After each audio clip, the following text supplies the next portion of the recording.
सुप्रभात बच्चों। Divine public school Mohanapur Gorakhpur के हिंदी विषय के ऑनलाइन वीडियो पाठशाला में आप सभी का स्वागत है। बच्चों, आज हम कक्षा 11 में हिंदी विषय के पाठ्यपुस्तक आरोह के गद्य खंड के पाठ 2 मियां नसीरुद्दीन नामक पाठ को पढ़ेंगे। इस पाठ की लेखिका कृष्णा सोबती जी हैं। तो बच्चों, आइए चलते हैं हम अपने पाठ की ओर। कृष्णा सोबती जी का जन्म 18 फरवरी सन 1925 ईस्वी को गुजरात के पश्चिमी पंजाब में हुआ था, जो कि वर्तमान समय में पाकिस्तान में आता है। भारत के विभाजन के बाद गुजरात का वह हिस्सा पाकिस्तान में चला गया था और विभाजन के बाद कृष्णा सोबती जी दिल्ली में आकर बस गईं और तब से यहीं रहकर ये साहित्य की सेवा करती रहीं। हिंदी कथा साहित्य में कृष्णा सोबती जी की विशिष्ट पहचान है। वे मानती हैं कि कम लिखना विशिष्ट लिखना है। यही कारण है कि उनके संयमित लेखन और साफ सुथरी रचनात्मकता ने अपना एक नित नया पाठक वर्ग बनाया है। हिंदी साहित्य की सेवा करते हुए 25 जनवरी सन 2019 को इनका निधन हो गया। प्रमुख रचनाएं। कृष्णा सोबती जी की प्रमुख रचनाएं हैं जिंदगी नामा, दिलो दानिश, ऐ लड़की, समय सरगम, यह इनके उपन्यास हैं। डार से बिछुड़ी, मित्रों मरजानी, बादलों के घेरे और सूरजमुखी अंधेरे के, यह इनकी कहानी संग्रह है।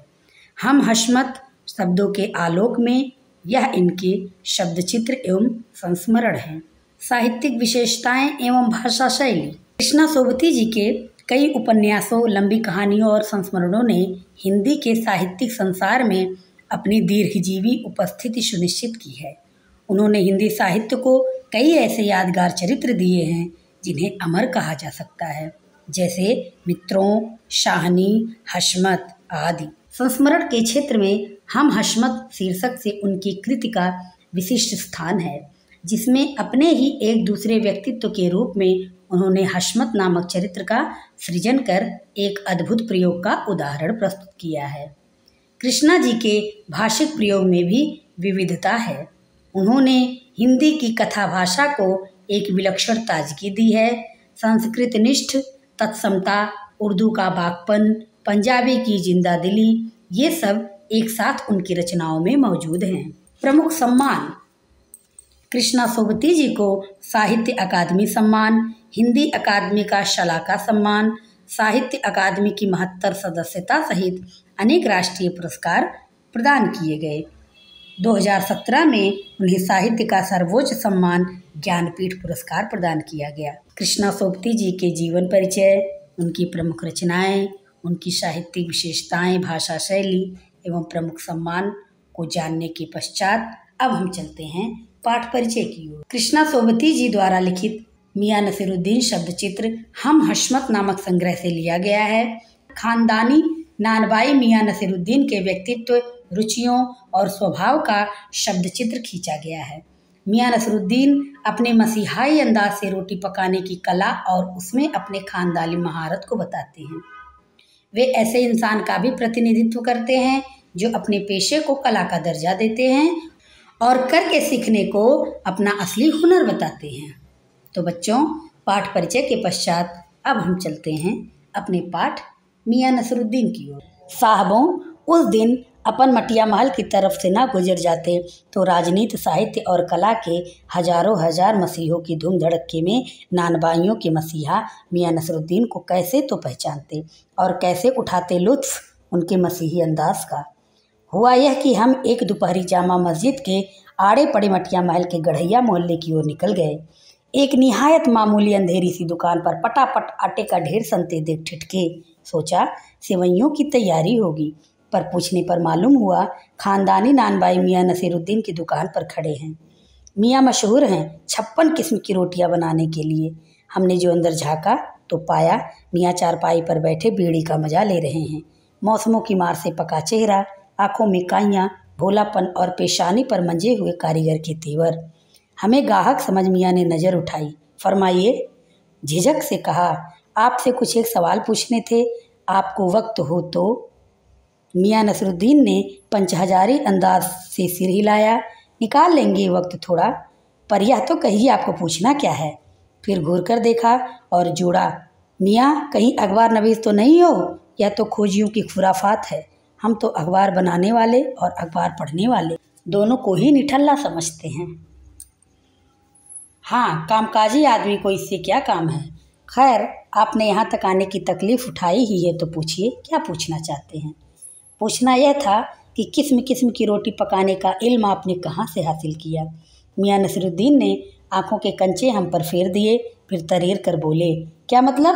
पूछिए साहब, नानबाई इल्म लेने कहीं और जाएगा क्या? नगीना सास के पास, क्या आईना सास के पास, क्या मीना सास के पास, या रफूगर रंगरेज या तेली तंबोली से सीखने जाएगा? क्या फरमा दिया साहब, या तो हमारा खानदानी पेशा ठहरा। हाँ, इल्म की बात पूछिए तो जो कुछ भी सीखा अपने वालिद उस्ताद से ही। मतलब यह है कि हम घर से ना निकले कि कोई पेशा अख्तियार करेंगे। कठिन शब्दों के अर्थ। नानबाइयों का अर्थ होता है तरह तरह की रोटी बनाने और बेचने का काम करने वाले। काइयाँ का अर्थ होता है धूर्त या चालाक। पेशानी का अर्थ होता है माथा। मजमून का अर्थ होता है मामला। जहमत का अर्थ होता है तकलीफ। तरेरा का अर्थ होता है घूर कर देखना।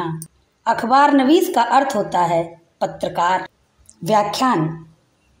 प्रस्तुत पाठ मियाँ नसरुद्दीन हम हशमत नामक संग्रह से लिया गया है, जिसकी लेखिका कृष्णा सोबती जी हैं। इसमें खानदानी नानबाई मियाँ नसरुद्दीन के व्यक्तित्व, रुचि और स्वभाव के बारे में बताया गया है।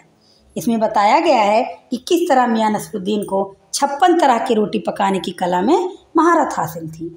वो अपने पेशे को कला का दर्जा देते हैं। एक दोपहर जब लेखिका घूमती हुई जामा मस्जिद के निकट मोहल्ले की एक अंधेरी दुकान के पास आती हैं तो पता चलता है कि वह दुकान खानदानी रोटी पकाने वाले मियाँ नसरुद्दीन की दुकान है। उन्हें यह भी मालूम हुआ कि मियाँ नसरुद्दीन 56 किस्म की रोटियां बनाने के लिए मशहूर हैं। लेखिका आगे बताती हैं कि जैसे ही वे अंदर झाँक कर देखती हैं तो पाती हैं कि मियाँ चारपाई पर बैठकर बीड़ी के मजे ले रहे हैं और उनके चेहरे से एक मजे हुए कारीगर के तेवर साफ झलक रहे थे। लेखिका को देखकर वह कहते हैं कि फरमाइए। मियाँ नसरुद्दीन को लगता है कि कोई ग्राहक आया है। कहते हैं फरमाइए क्या काम है। तो लेखिका कहती हैं कि आपसे एक सवाल पूछना है, अगर आपको वक्त हो तो बताइए, हम पूछें। आरंभ में तो मियाँ उन्हें ग्राहक ही समझते हैं, पर उनके सवाल पूछने पर उन्हें ज्ञात हो जाता है कि वो पत्रकार हैं। मियाँ साहब उनके सवालों का जवाब देने को तैयार हो जाते हैं। तो लेखिका उनसे पूछती हैं, आपने इतने किस्म की रोटियां बनाने की कला कहाँ से हासिल की? जवाब में मियाँ बताते हैं, और कहाँ से सीखेंगे, यह तो हमारा ख़ानदानी पेशा है। जो भी इल्म सीखी, जो भी हुनर सीखा, वह अपने पिता से सीखा। ये सारे हमारे बाप दादाओं का ही हुनर है। मियाँ नसरुद्दीन लेखिका के सवाल का जवाब देते हैं और कहते हैं कि हम जो कुछ भी सीखे हैं वह हम अपने बाप दादाओं से सीखे हैं, या उन्हीं का हुनर है। हम खानदानी रोटी पकाने वाले हैं। जो बाप दादा का हुनर था वही उनसे पाया और वालिद मरहूम के उठ जाने पर आ बैठे उन्हीं के ठिये पर। आपके वालिद मियाँ नसरुद्दीन की आंखें लम्हा भर को किसी भट्टी में गुम हो गईं। लगा गहरी सोच में है, फिर सिर हिलाया। क्या आंखों के आगे चेहरा जिंदा हो गया। हाँ, हमारे वालिद साहब मशहूर थे मियाँ बरकत शाही नानबाई गढ़ैया वाले के नाम से, और उनके वालिद यानी कि हमारे दादा साहिब थे आला नानबाई मियाँ कल्लन।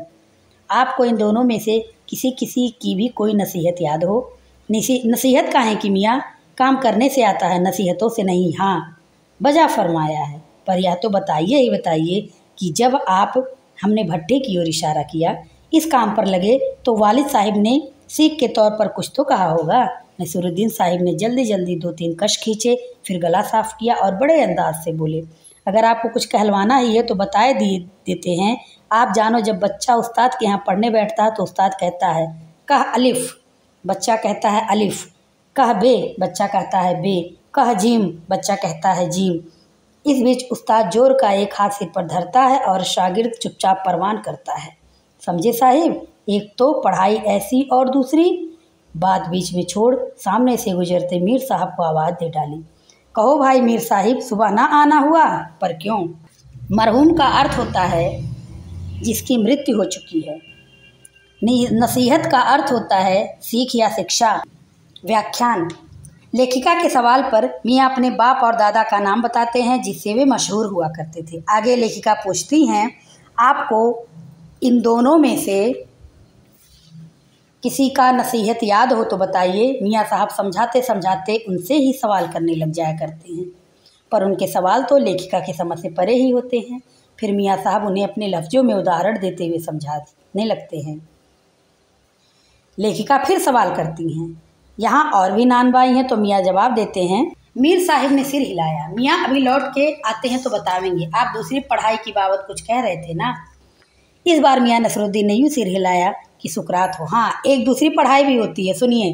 अगर बच्चे को भेजा मदरसे में तो बच्चा ना कच्ची में बैठा ना बैठा वह पक्की में, ना दूसरी में, और जा बैठा तीसरी में। हम यह पूछेंगे कि उन 3 जमातों का क्या हुआ उन 3 क्लासों का। अपना ख्याल था कि मियाँ नसरुद्दीन नानबाई अपनी बात का निचोड़ भी निकालेंगे, पर वह हम ही पर दागते रहे। आप ही बताइए, उन 2-3 जमातों का हुआ क्या? यह बात मेरी समझ की तो बाहर है। इस बार शाही नानबाई मियाँ कल्लन के पोते अपने बचे खुचे दांतों से खिलखिला के हंस दिए। मतलब मेरा क्या साफ न था? लो साहिबो, अभी साफ हुआ जाता है। जरा सी देर को मान लीजिए हम बर्तन धोना ना सीखते, हम भट्टी बनाना ना सीखते, भट्टी को आँच देना ना सीखते, तो क्या हम सीधे सीधे नानबाई का हुनर सीख जाते? मियाँ नसरुद्दीन हमारी ओर कुछ ऐसे देखा किए कि उन्हें हमसे जवाब पाना हो। फिर बड़े ही मंजे अंदाज में कहा, कहने का मतलब साहिब यहाँ की तालीम भी बड़ी चीज़ होती है। सिर हिलाया, है साहिब, माना। मियाँ नसरुद्दीन जोश में आ गए। हमने ना लगाया होता खोमचा तो आज क्या यहाँ बैठे होते? मियाँ को खोमचे वाले दिनों में भटकते देख हमने बात का रुख मोड़ा। आपने खानदानी नानबाई होने का जिक्र किया, क्या यहाँ और भी नानबाई हैं? मियाँ ने घूरा, बहुतेरे पर खानदानी नहीं। सुनिए, दिमाग में चक्कर काट गई है। एक बात हमारे बुजुर्गों से बादशाह सलामत ने यूँ कहा, मियाँ नानबाई कोई नई चीज़ खिला सकते हो? हुक्म कीजिए जहाँ अपना। बादशाह सलामत ने फरमाया, कोई ऐसी चीज़ बनाओ जो ना आग से पके ना पानी से बने। क्या उनसे बनी ऐसी चीज़? क्यों ना बनती साहिब। बनी और बादशाह सलामत ने खूब खाई और खूब सराही। लगा हमारा आना कुछ रंग लाया चाहता है।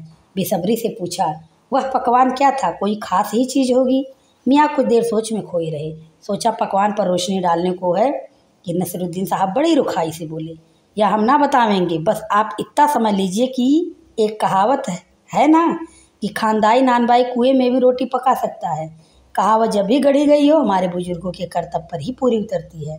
मजा लेने के लिए टोका, कहावत यह सच्ची भी है कि?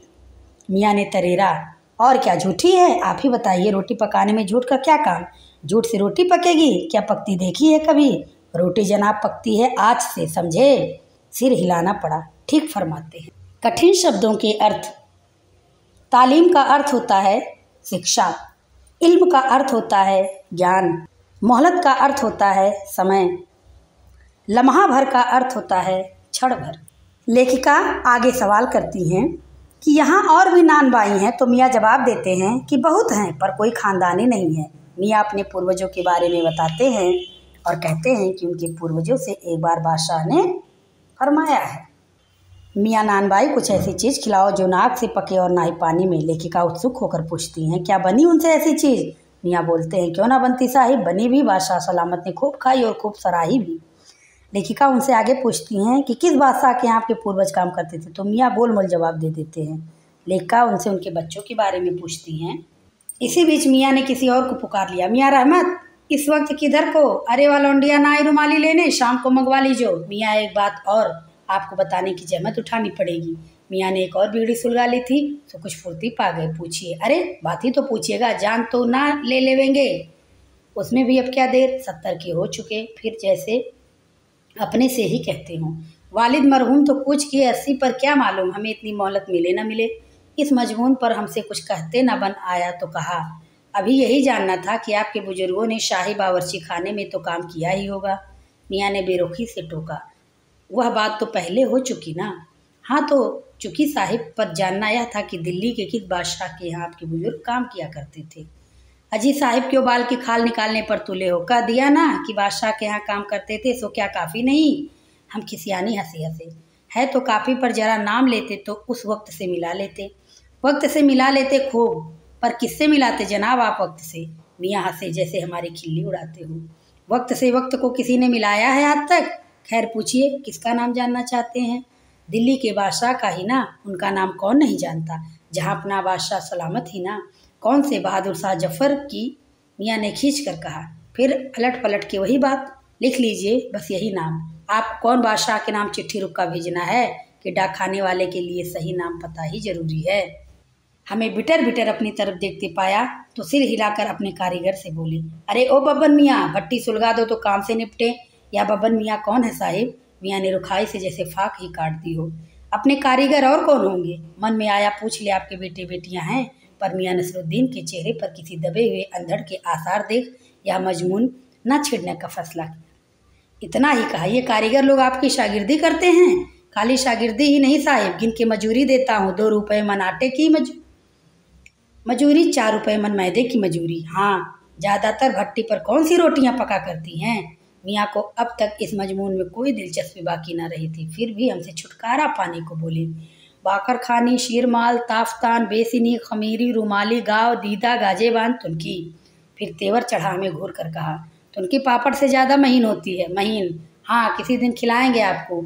एकाएक मियाँ की आंखों के आगे कुछ कौंध गया। एक लंबी सांस भरी और किसी गुमशुदा याद को ताज़ा करने को कहा। उतर गए वे जमाने और गए वे कद्रदान जो पकाने खाने की कद्र करना जानते थे। मियाँ, अब क्या रखा है? निकाली तंदूर से, निगली और हजम। लम्हा भर का अर्थ होता है क्षण भर, नसीहत का अर्थ होता है सीख, शागिर्द का अर्थ होता है शिष्य, कारीगर का अर्थ होता है बनाने वाले। लेखिका उनसे पूछती हैं कि किस बादशाह के यहाँ आपके पूर्वज काम करते थे, तो मियाँ गोल मोल जवाब दे देते हैं। लेखिका उनसे उनके बच्चों के बारे में पूछना चाहती हैं, पर मियाँ के चेहरे के भाव देखकर उन्होंने इस बात को ना छेड़ना ही उचित समझा। बातों बातों में यह मालूम हुआ कि मियाँ अपने शागिर्दों को बहुत सम्मान करते थे और उन्हें समय पर वेतन भी दिया करते थे। मियाँ नसरुद्दीन लेखिका को बताते हैं कि मैं अपने शागिर्दों को वेतन भी देता हूँ, 2 रुपये मन आटे के और 4 रुपये मन मैदे के। मियाँ को अब इस मजमून में अब कोई दिलचस्पी बाकी ना रही। जब लेखिका पूछती हैं कि ज़्यादातर इस भट्टी में कौन सी रोटी बनती है, तो मियाँ पीछा छुड़ाने को बोले, बाकर खानी, शीरमाल, ताफ्तान, बेसनी, खमीरी, रुमाली, गाव, दीदा, गाजेबान, तुनकी। रुमाली का अर्थ होता है एक प्रकार की रोटी जो रुमाल की तरह बड़ी और बहुत पतली होती है, और मजमून का अर्थ होता है मामला या विषय। तो मियाँ नसरुद्दीन अपना पीछा छुड़ाने के लिए लेखिका को बताते हैं और आगे कहते हैं कि अब वे कद्रदान नहीं रहे जो पकाने खाने की कद्र किया करते थे। लेखिका मियाँ नसरुद्दीन की रोटी बनाने की कला और अपना पेशे के प्रति समर्पण देकर बहुत प्रभावित होती हैं। अर्थात मियाँ नसरुद्दीन नामक पाठ से हमें यह शिक्षा प्राप्त होती है कि हमें अपनी कला और अपने पेशे के प्रति समर्पण भाव रखना चाहिए। हमें अपने पेशे को समर्पित भाव से देखना चाहिए। और इस प्रकार मियाँ नसरुद्दीन लेखिका को अपनी बातें बताते हैं, अपनी रोटी बनाने की कला के विषय में बताते हैं और अपने पेशे के प्रति अपने समर्पण की भावना दिखाते हैं। तो बच्चों, मियाँ नसरुद्दीन नामक पाठ में हमें यही शिक्षा प्राप्त होती है कि हमें अपनी कला से जो भी हमारे अंदर योग्यता है, क्षमता है, उसको हमेशा आगे बढ़ाने का प्रयास करना चाहिए और अपने पेशे के प्रति हमें समर्पण की भावना रखनी चाहिए। अर्थात अपना कार्य हमें समर्पित भाव से करना चाहिए।